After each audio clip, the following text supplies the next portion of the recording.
हम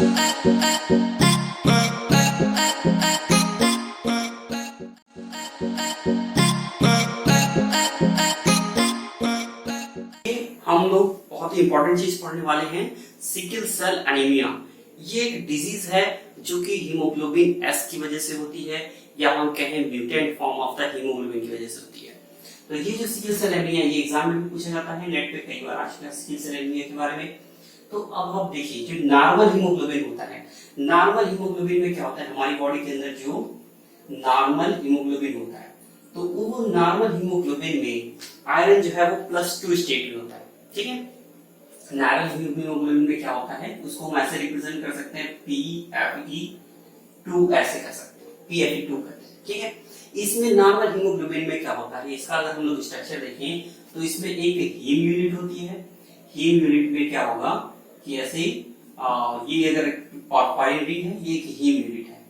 ठीक है, हीम यूनिट है, और इसके साथ क्या होता है, 4 हीम यूनिट होती है। जैसे कि आपको पता है, यहाँ पे क्लियरिटी के लिए केवल एक ही हीम यूनिट बनाई गई है। इसमें एक क्या होगा, एक हीम यूनिट होगी, और प्लस इसमें एक ग्लोबिन पार्ट होता है ना, ऐसे। ये आपको पता है, ये क्या है, ये ग्लोबिन चेन है, ग्लोबिन, या इसको हम लोग क्या कहते हैं, ये प्रोटीन है। ठीक है, आपको मालूम है कि जो आयरन एटम होता है नॉर्मल हीमोग्लोबिन में, वो किस स्टेट में होता है, +2 स्टेट में होता है। और यहाँ पे जो एक उसको सराउंड करे रहती है, एक प्रोटीन चेन सराउंड करे रहती है। प्रोटीन चेन का क्या काम होता है कि वो आयरन जो है हीमोग्लोबिन के हीम ग्रुप के जो आयरन एटम होता है, उसको वो प्रोटेक्ट करती है कि कहीं से वाटर मॉलिक्यूल ना आ जाए। अगर वाटर मॉलिक्यूल आ गया तो इस आयरन एटम को वो ऑक्सीडाइज कर देगा, और oxidize form of the haemoglobin जो होती है वो ऑक्सीजन से बाइंड नहीं करती है।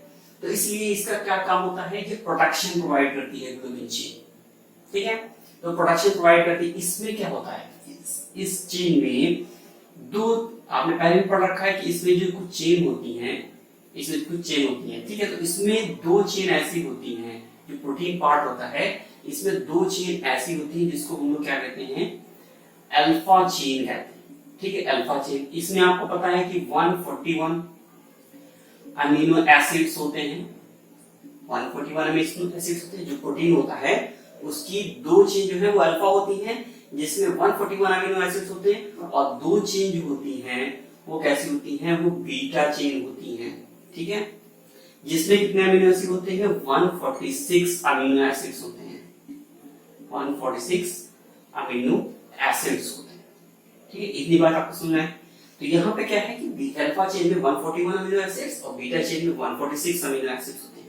एक चीज यहाँ पे नोटिस करने वाली होती है कि जो ये बीटा चेन होती है, जैसे मान लीजिए ये आपकी बीटा चेन है। ठीक है, ये मान लीजिए ये बीटा चेन है। इस बीटा चेन में बहुत सारे अमीनो एसिड्स होते हैं। तो यहाँ पे छोटे छोटे से जो अमीनो एसिड्स से बनी होती है चेन, अगर ये मान लीजिए 1 2 3 4 5 एंड 6, ये 1 पोजीशन का अमीनो एसिड है, ये सेकंड, ये थर्ड, ये फोर्थ, ये फिफ्थ एंड ये सिक्स्थ। तो हमें पता है कि जो नॉर्मल हीमोग्लोबिन होता है उसकी बीटा चेन में 6th पोजीशन पे एक अमीनो एसिड होता है, जिसको हम लोग कहते हैं, क्या होता है, कौन सा अमीनो एसिड होता है, ग्लूटामिक एसिड। ग्लूटामिक एसिड होता है। तो हमें याद रखना है कि जो नॉर्मल हीमोग्लोबिन होता है उसकी बीटा चेन की 6th पोजीशन पे ग्लूटामिक एसिड होता है। ठीक है, अगर ये ग्लूटामिक एसिड रिप्लेस कर दिया जाए वैलिन से, ये किससे रिप्लेस कर दिया है, रिप्लेस्ड बाय वैलिन। ठीक है, जब इससे हम ग्लूटामिक एसिड को रिप्लेस कर दें वैलिन से, तो जो हमें हीमोग्लोबिन मिलेगा, उस हीमोग्लोबिन को हम लोग कहेंगे, तब ये हीमोग्लोबिन पूरा क्या कहलाएगा, हीमोग्लोबिन एस कहलाएगा। क्या कहलाएगा, हीमोग्लोबिन एस कहलाता है। ठीक है, समझ में आएगा। तो इसका मतलब ये क्या हुआ कि जो हीमोग्लोबिन होता है, नॉर्मल हीमोग्लोबिन, उसकी बीटा चेन पे ग्लूटामिक एसिड होता है। अगर ये ग्लूटामिक एसिड वैलिन से रिप्लेस कर दिया जाए, तो जो हीमोग्लोबिन होगा उसको हम लोग हीमोग्लोबिन एस कहते हैं।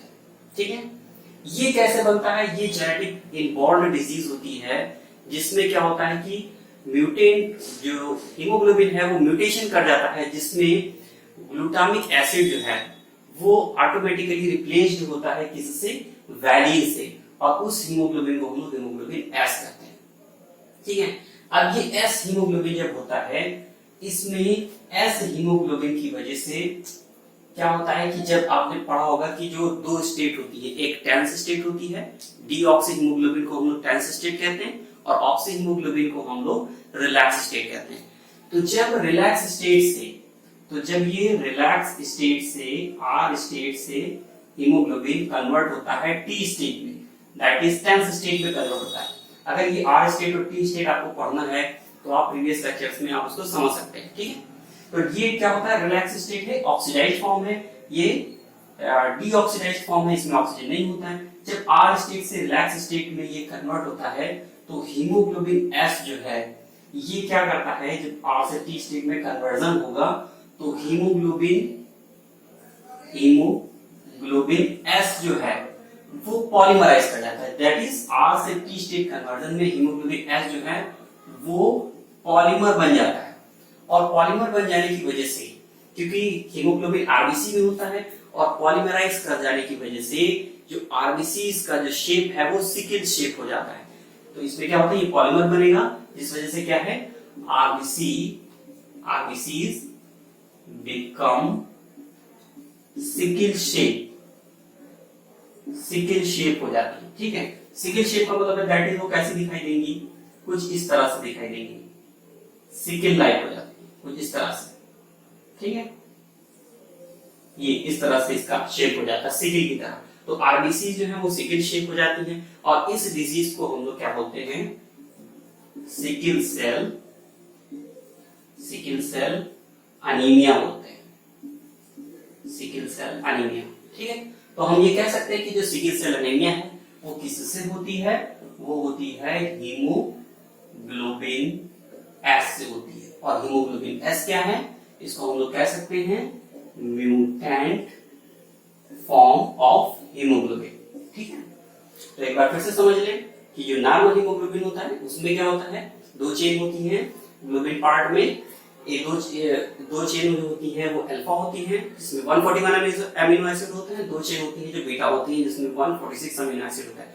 उस नॉर्मल हीमोग्लोबिन में बीटा चेन की 6 पोजीशन में ग्लूटामिक एसिड होता है। एक जेनेटिक डिजीज होती है जिसमें inborn glutamic acid automatically replaced हो जाता है वैलिन से रिप्लेस हो जाता है, तब उस हीमोग्लोबिन को हम लोग कहते हैं हीमोग्लोबिन एस या mutant form of the haemoglobin कहते हैं। ये इनबॉर्न डिजीज होती है। ठीक है, इसमें क्या होता है कि जब आर से टी स्टेट कन्वर्जन होता है हीमोग्लोबिन का, तो हीमोग्लोबिन एस जो है ये पॉलीमर बना देती है। पॉलीमर बन जाने की वजह से जो आरबीसीज होती हैं उनका शेप सिकल लाइक हो जाता है। ठीक है, और जो सिकल लाइक हो जाता है तो इस डिजीज को हम लोग सिकल सेल एनीमिया कहते हैं। ठीक है, उम्मीद है आपको हमारा ये वीडियो अच्छा लगा होगा, तो लाइक शेयर और सब्सक्राइब जरूर करें, एंड थैंक्स फॉर वॉचिंग।